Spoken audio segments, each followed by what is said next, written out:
variant that's more virulent, what makes people sicker. We just about pierced our limit.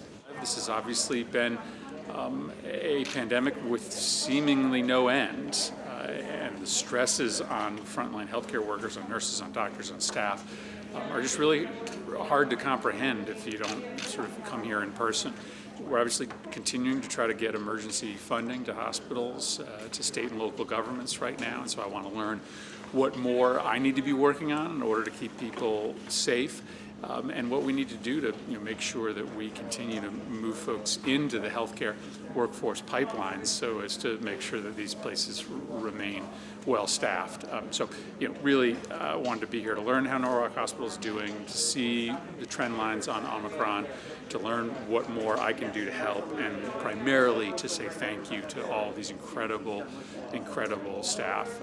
So many hospitals right now are very short-staffed because so many staff have been positive, that folks are just really having to stretch themselves incredibly thin to get the job done. You guys could just talk right. Anything on the federal level you propose or imagine there's anything in addition the federal government could do at this point to improve the situation as regards to supplies or medication? So well, the president has made a renewed commitment to testing, and it is great news now that people have access to KN95 masks and to home tests in a way that they didn't just a month ago.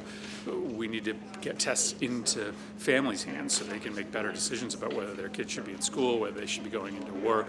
But we need to continue to ramp up the production of both surgical masks and home testing equipment so that families have more that's in their own control. And in the long run, we need to do a better job of pushing sort of a greater aperture in the healthcare workforce pipeline, because we're going to have a need to bring more and more people into the healthcare workforce. There's been some criticism of the FDA and the CDC overall on how they handle this situation. Do you imagine any legislation that would change the way they function, particularly as regards to being able to perhaps respond more rapidly to pandemic-type situations? I think there's no doubt the CDC made some early mistakes, but I think they have broadly recovered very well.